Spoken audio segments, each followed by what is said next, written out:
दोस्तों, अगर आपको लगता है कि अमीर बनने के लिए बस ज्यादा पैसा कमाना जरूरी है, तो आज की यह वीडियो आपकी सोच बदल सकती है। क्योंकि दुनिया में बहुत से लोग ऐसे हैं जो अच्छी सैलरी कमाते हैं, लेकिन महीने के आखिर में उनके पास कुछ बचता नहीं है। और दूसरी तरफ कुछ लोग ऐसे भी होते हैं जो शुरुआत में बहुत ज्यादा नहीं कमाते, लेकिन अपने पैसे को सही तरीके से संभाल कर धीरे धीरे अपनी फाइनेंशियल पोजीशन मजबूत करते जाते हैं। तो आखिर फर्क कहाँ है? फर्क सिर्फ कमाई में नहीं है, फर्क है पैसे को देखने की सोच में। एक आम इंसान जब पैसा कमाता है तो सोचता है, अब मैं क्या खरीद सकता हूं। लेकिन एक फाइनेंशियली स्मार्ट इंसान यह भी सोचता है, इस पैसे का कितना हिस्सा मेरे फ्यूचर के लिए काम कर सकता है। यही सोच बहुत बड़ा अंतर पैदा कर सकती है। वॉरेन बफेट की फाइनेंशियल जर्नी से हमें यही समझने को मिलता है कि वेल्थ सिर्फ बड़ी इनकम से नहीं बनती। इसके पीछे patience, discipline, saving, long term thinking और इन्वेस्टमेंट की समझ भी जरूरी है। आज हम उनकी सोच से प्रेरित सिर्फ 5 ऐसे नियम समझेंगे जो आपको पैसे को अलग नजरिए से देखने में मदद कर सकते हैं। ये कोई ओवरनाइट रिच बनने का फॉर्मूला नहीं है, ये कोई गारंटीड इन्वेस्टमेंट स्ट्रैटेजी भी नहीं है, बल्कि यह मनी मैनेजमेंट की ऐसी सोच है जिसे समझकर आप अपने फाइनेंशियल डिसीजंस को बेहतर बनाने की कोशिश कर सकते हैं। तो अगर आप सिर्फ पैसा कमाना नहीं, बल्कि पैसे को संभालना और उसे भविष्य के लिए इस्तेमाल करना सीखना चाहते हैं, तो इस वीडियो को अंत तक जरूर देखिए। नियम नंबर 1, कमाई से ज्यादा जरूरी है पैसा बचाना सीखना।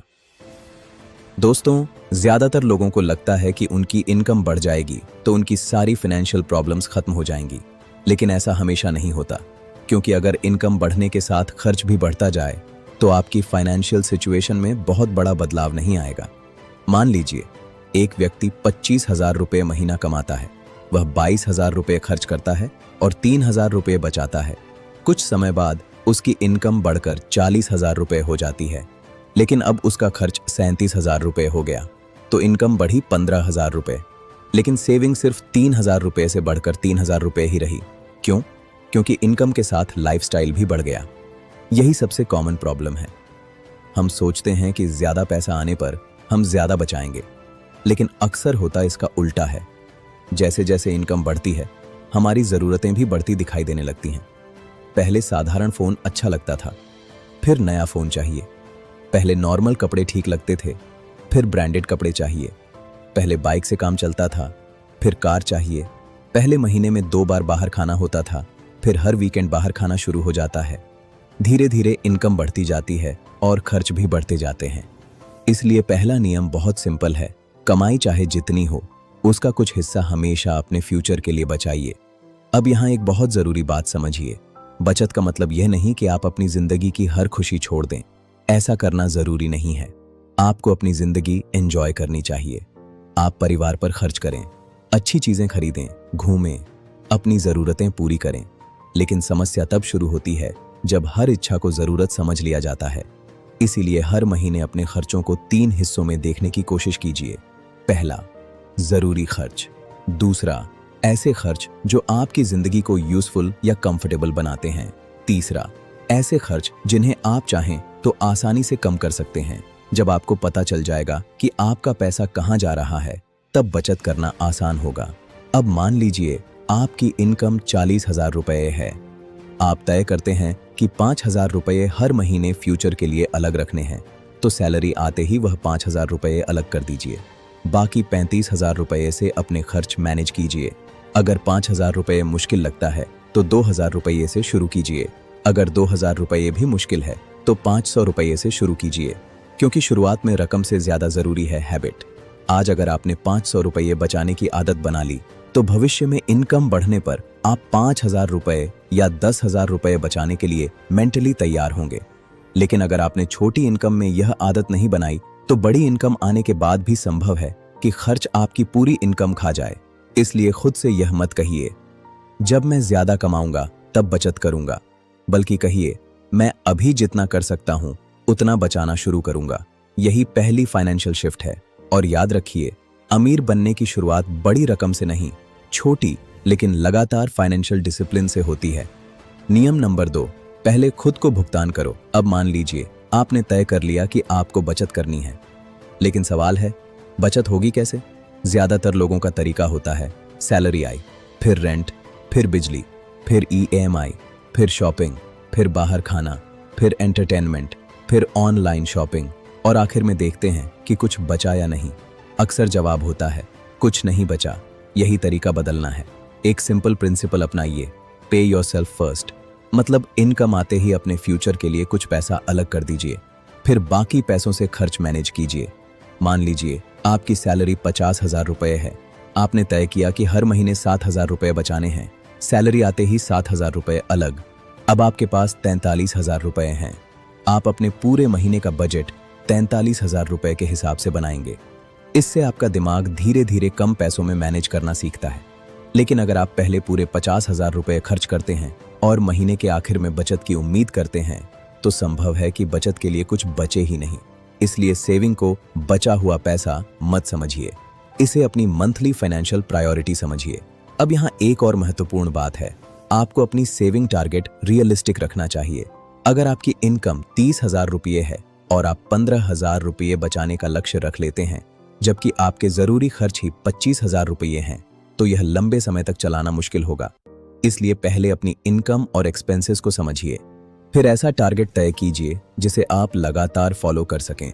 क्योंकि फाइनेंशियल डिसिप्लिन का असली खेल कंसिस्टेंसी है। अगर आप हर महीने थोड़ा बचाते हैं तो हैबिट बनती है, फिर इनकम बढ़ने पर उसी हैबिट को बढ़ाया जा सकता है। अब सोचिए, आज आपकी इनकम 30,000 रुपये है, आप 2,000 रुपये बचाते हैं। कुछ साल बाद इनकम 50,000 रुपये हो जाती है। अब आप सेविंग को 5,000 रुपये तक बढ़ा सकते हैं। फिर इनकम 70,000 रुपये होती है, आप अपनी सेविंग को और बढ़ा सकते हैं। इस तरह इनकम बढ़ने के साथ आपकी फाइनेंशियल स्ट्रेंथ भी बढ़ती है। लेकिन इसके लिए आपको एक और चीज करनी होगी, अपने खर्चों को ट्रैक करना। महीने में कम से कम एक बार बैठकर देखिए कि पैसा कहाँ गया, कितना जरूरी खर्च था, कितना अवॉइड किया जा सकता था, कहाँ ज्यादा खर्च हो गया। क्या कोई सब्सक्रिप्शन ऐसी है जिसका आप इस्तेमाल ही नहीं करते? क्या ऑनलाइन शॉपिंग जरूरत से ज्यादा हो रही है? क्या बाहर खाने पर बहुत पैसा जा रहा है? जब आप यह देखेंगे तो आपको खुद समझ आने लगेगा कि कहाँ सुधार करना है। और जब आप खर्च ट्रैक करते हैं तो पैसे के साथ आपका रिलेशनशिप बदलता है। आप हर खर्च से पहले सोचने लगते हैं, क्या मुझे सच में यह खरीदना चाहिए? यही अवेयरनेस बहुत महत्वपूर्ण है, क्योंकि पैसा बचाना सिर्फ कैलकुलेटर का काम नहीं है, यह बिहेवियर का काम है। नियम नंबर 3, लाइफस्टाइल इन्फ्लेशन से बचो। अब आते हैं तीसरे नियम पर। यह नियम शायद सबसे ज्यादा लोगों की फाइनेंशियल जर्नी को प्रभावित करता है। जैसे जैसे इनकम बढ़े, लाइफस्टाइल को जरूरत से ज्यादा मत बढ़ने दो। इसे एक एग्जाम्पल से समझिए। मान लीजिए आपकी सैलरी 20,000 रुपये थी। आप एक सामान्य फोन इस्तेमाल करते थे, साधारण कपड़े पहनते थे, बाइक से काम चलाते थे, घर पर खाना खाते थे। फिर आपकी सैलरी बढ़कर 35,000 रुपये हो गई। अब आपको लगता है अब तो नया फोन लेना चाहिए। फिर नया फोन, फिर महंगे कपड़े, फिर ज्यादा बाहर खाना, फिर नया फर्नीचर। कुछ समय बाद सैलरी 50,000 रुपये हो जाती है। अब लगता है अब कार लेनी चाहिए। कार के साथ ईएमआई, फ्यूल, इंश्योरेंस, मेंटेनेंस, और अचानक आपके मंथली एक्सपेंसेस पहले से बहुत ज्यादा हो जाते हैं। फिर इनकम बढ़ती है और लाइफस्टाइल भी बढ़ता जाता है। यह साइकिल बहुत खतरनाक हो सकती है, क्योंकि आपको हमेशा लगता रहता है कि मेरी इनकम कम है, जबकि वास्तविक समस्या यह हो सकती है कि आपका खर्च आपकी इनकम के साथ लगातार बढ़ रहा है। इसलिए जब इनकम बढ़े तो पूरा एक्स्ट्रा पैसा खर्च करने की बजाय उसका एक हिस्सा फ्यूचर के लिए रखिए। मान लीजिए आपकी सैलरी 10,000 रुपये बढ़ी। आप पूरा 10,000 रुपये लाइफस्टाइल में लगाने की बजाय 4,000 रुपये या 5,000 रुपये फ्यूचर के लिए रख सकते हैं। बाकी से अपनी जिंदगी इंप्रूव कर सकते हैं। इससे आपको 2 फायदे मिलते हैं। पहला, आपकी लाइफस्टाइल धीरे धीरे बेहतर होती है। दूसरा, आपकी फाइनेंशियल स्ट्रेंथ भी बढ़ती है। अब यहाँ एक और बड़ी समस्या है, दिखावा। आज सोशल मीडिया पर हर कोई अपनी जिंदगी का बेस्ट हिस्सा दिखाता है। किसी की नई कार, किसी का नया फोन, किसी की फॉरेन ट्रिप, किसी का लग्जरी होटल, किसी की एक्सपेंसिव वॉच। और जब आप यह सब देखते हैं तो आपको लगता है मेरे पास यह क्यों नहीं है। लेकिन आपको यह नहीं पता कि उस व्यक्ति की पूरी फाइनेंशियल सिचुएशन क्या है। हो सकता है वह चीज लोन पर हो सकता है उस व्यक्ति की इनकम बहुत ज्यादा हो सकता है उसके पास सेविंग्स हो, या हो सकता है कि सोशल मीडिया पर दिखाई गई जिंदगी उसकी पूरी वास्तविक जिंदगी ही ना हो। इसलिए अपनी फाइनेंशियल लाइफ की तुलना दूसरों की सोशल मीडिया लाइफ से मत कीजिए। आपका मुकाबला किसी दूसरे व्यक्ति से नहीं है, आपका मुकाबला आपके पिछले फाइनेंशियल वर्जन से है। अगर पिछले साल आपके पास 50,000 रुपए की सेविंग्स थी और इस साल 1 लाख रुपए है तो यह प्रोग्रेस है। अगर आपका डेट कम हुआ है तो यह प्रोग्रेस है। अगर आपकी इनकम बढ़ी है तो यह प्रोग्रेस है। अगर आपकी स्किल बेहतर हुई है तो यह प्रोग्रेस है। अगर आपने अननेसेसरी खर्च कम किया है तो यह भी प्रोग्रेस है। अमीर दिखने से ज्यादा जरूरी है फाइनेंशियली स्ट्रांग होना, क्योंकि लग्जरी चीजें आपको कुछ समय के लिए खुशी दे सकती हैं, लेकिन फाइनेंशियल स्टेबिलिटी आपको मुश्किल समय में फ्रीडम दे सकती है। इसलिए हर बड़ी खरीदारी से पहले खुद से पूछिए, क्या मुझे इसकी जरूरत है या मैं सिर्फ दूसरों को देखकर इसे खरीदना चाहता हूं? यह एक सवाल आपकी बहुत सारी अननेसेसरी स्पेंडिंग रोक सकता है। नियम नंबर 3, लाइफस्टाइल इन्फ्लेशन से बचो। अब आते हैं तीसरे नियम पर। यह नियम शायद सबसे ज्यादा लोगों की फाइनेंशियल जर्नी को प्रभावित करता है। जैसे जैसे इनकम बढ़े, लाइफस्टाइल को जरूरत से ज्यादा मत बढ़ने दो। इसे एक एग्जाम्पल से समझिए। मान लीजिए आपकी सैलरी 20,000 रुपये थी। आप एक सामान्य फोन इस्तेमाल करते थे, साधारण कपड़े पहनते थे, बाइक से काम चलाते थे, घर पर खाना खाते थे। फिर आपकी सैलरी बढ़कर 35,000 रुपये हो गई।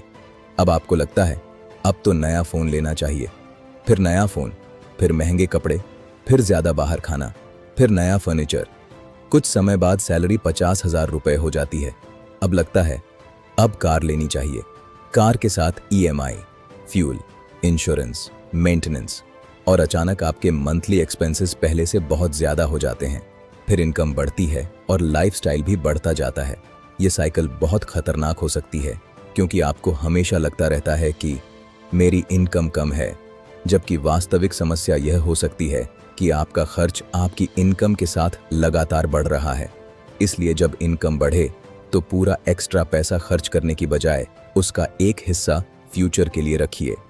मान लीजिए आपकी सैलरी 10,000 रुपये बढ़ी। आप पूरा 10,000 रुपये लाइफस्टाइल में लगाने की बजाय 4,000 रुपये या 5,000 रुपये फ्यूचर के लिए रख सकते हैं। बाकी से अपनी जिंदगी इंप्रूव कर सकते हैं। इससे आपको 2 फायदे मिलते हैं। पहला, आपकी लाइफस्टाइल धीरे धीरे बेहतर होती है। दूसरा, आपकी फाइनेंशियल स्ट्रेंथ भी बढ़ती है। अब यहाँ एक और बड़ी समस्या है, दिखावा। आज सोशल मीडिया पर हर कोई अपनी जिंदगी का बेस्ट हिस्सा दिखाता है। किसी की नई कार, किसी का नया फोन, किसी की फॉरेन ट्रिप, किसी का लग्जरी होटल, किसी की एक्सपेंसिव वॉच। और जब आप यह सब देखते हैं तो आपको लगता है मेरे पास यह क्यों नहीं है। लेकिन आपको यह नहीं पता कि उस व्यक्ति की पूरी फाइनेंशियल सिचुएशन क्या है। हो सकता है वह चीज लोन पर हो सकता है उस व्यक्ति की इनकम बहुत ज्यादा हो सकता है उसके पास सेविंग्स हो, या हो सकता है कि सोशल मीडिया पर दिखाई गई जिंदगी उसकी पूरी वास्तविक जिंदगी ही न हो। इसलिए अपनी फाइनेंशियल लाइफ की तुलना दूसरों की सोशल मीडिया लाइफ से मत कीजिए। आपका मुकाबला किसी दूसरे व्यक्ति से नहीं है, आपका मुकाबला आपके पिछले फाइनेंशियल वर्जन से है। अगर पिछले साल आपके पास 50,000 रुपये की सेविंग्स थी और इस साल 1 लाख रुपए है तो यह प्रोग्रेस है। अगर आपका डेट कम हुआ है तो यह प्रोग्रेस है। अगर आपकी इनकम बढ़ी है तो यह प्रोग्रेस है। अगर आपकी स्किल बेहतर हुई है तो यह प्रोग्रेस है। अगर आपने अननेसेसरी खर्च कम किया है तो यह भी प्रोग्रेस है। अमीर दिखने से ज्यादा जरूरी है फाइनेंशियली स्ट्रांग होना, क्योंकि लग्जरी चीजें आपको कुछ समय के लिए खुशी दे सकती हैं, लेकिन फाइनेंशियल स्टेबिलिटी आपको मुश्किल समय में फ्रीडम दे सकती है। इसलिए हर बड़ी खरीदारी से पहले खुद से पूछिए, क्या मुझे इसकी जरूरत है या मैं सिर्फ दूसरों को देखकर इसे खरीदना चाहता हूं? यह एक सवाल आपकी बहुत सारी अननेसेसरी स्पेंडिंग रोक सकता है। नियम नंबर 4, कंपाउंडिंग और समय की ताकत समझो। अब चौथा नियम, अगर आप पैसे से पैसा बनाने की सोच रखते हैं तो आपको कंपाउंडिंग समझनी ही चाहिए। कंपाउंडिंग को बहुत आसान भाषा में समझिए। जब आपके पैसे से ग्रोथ होती है और आगे वही बढ़ी हुई रकम भी ग्रोथ में शामिल होती है तो समय के साथ उसका प्रभाव बढ़ सकता है, लेकिन कंपाउंडिंग का सबसे बड़ा साथी है समय। इसलिए वेल्थ क्रिएशन में जल्दी शुरुआत करने का महत्व हो सकता है। मान लीजिए 2 लोग हैं। पहला कहता है अभी मेरी इनकम कम है, बाद में शुरू करूंगा। दूसरा कहता है अभी जितना संभव है उतना शुरू करता हूं। दूसरे व्यक्ति की शुरुआत छोटी हो सकती है, लेकिन उसके पास समय ज्यादा है और समय लंबे फाइनेंशियल गोल्स में महत्वपूर्ण भूमिका निभा सकता है। यहाँ एक जरूरी बात समझिए, कंपाउंडिंग का मतलब यह नहीं कि कोई इन्वेस्टमेंट आपको गारंटीड पैसा देगा। इन्वेस्टमेंट में रिस्क होता है, मार्केट ऊपर भी जा सकता है और नीचे भी। इसलिए सिर्फ कंपाउंडिंग सुनकर किसी भी इन्वेस्टमेंट में पैसा लगाना गलत होगा। पहले इन्वेस्टमेंट को समझिए, रिस्क समझिए, अपने गोल को समझिए और फिर फैसला लीजिए। लेकिन कंपाउंडिंग की बेसिक आइडिया को समझना फिर भी जरूरी है, क्योंकि यह आपको पेशेंस सिखाती है। आज आपने कुछ पैसा बचाया, कल उसका बहुत बड़ा परिणाम नहीं दिखेगा, लेकिन अगर आप लगातार डिसिप्लिन्ड रहते हैं और लंबे समय तक सही फाइनेंशियल डिसीजंस लेते हैं, तो समय के साथ एक्यूमुलेटेड मनी और ग्रोथ का असर बढ़ सकता है। इसीलिए वेल्थ क्रिएशन को शॉर्ट टर्म गेम की तरह मत देखिए। आज मार्केट ऊपर गया तो खुश, कल नीचे गया तो पैनिक, परसों फिर कोई नया इन्वेस्टमेंट। इस तरह बार बार इमोशनल डिसीजंस लेने के बजाय लॉन्ग टर्म गोल पर ध्यान देना जरूरी है। आपको यह पता होना चाहिए कि आपका पैसा किस उद्देश्य के लिए है। अगर आपको अगले साल पैसे की जरूरत है तो प्लानिंग अलग होगी। अगर आपको 15 साल बाद पैसे चाहिए तो अप्रोच अलग हो सकती है। अगर आपके पास इमरजेंसी फंड नहीं है तो पहले फाइनेंशियल सेफ्टी जरूरी हो सकती है। अगर आपके ऊपर हाई कॉस्ट डेट है तो उसका इम्पैक्ट समझना जरूरी है। इसलिए इन्वेस्टमेंट से पहले पूरी फाइनेंशियल पिक्चर देखिए। और एक बात हमेशा याद रखिए, वेल्थ क्रिएशन में पेशेंस कोई वीकनेस नहीं है। कई बार सबसे बड़ा फायदा उस व्यक्ति को मिलता है जो अननेसेसरी डिसीजंस लेने के बजाय सही समय का इंतजार करना जानता है। आपको हर दिन कुछ नया करने की जरूरत नहीं है, आपको लगातार सही दिशा में बने रहने की जरूरत है। नियम नंबर 5, अपने पैसे को समझकर इन्वेस्ट करो। अब आखिरी और सबसे जरूरी नियम, आपने पैसा बचाना सीख लिया, लाइफस्टाइल को कंट्रोल करना सीख लिया, समय और कंपाउंडिंग को समझ लिया।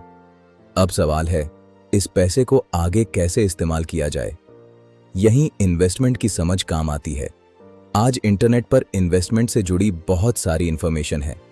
कोई स्टॉक की बात करता है, कोई म्यूचुअल फंड्स की, कोई रियल एस्टेट की, कोई गोल्ड की, कोई क्रिप्टो करेंसी की, कोई किसी दूसरी चीज को बेस्ट बताता है। लेकिन समस्या यह है कि हर इन्वेस्टमेंट हर व्यक्ति के लिए सही नहीं हो सकता।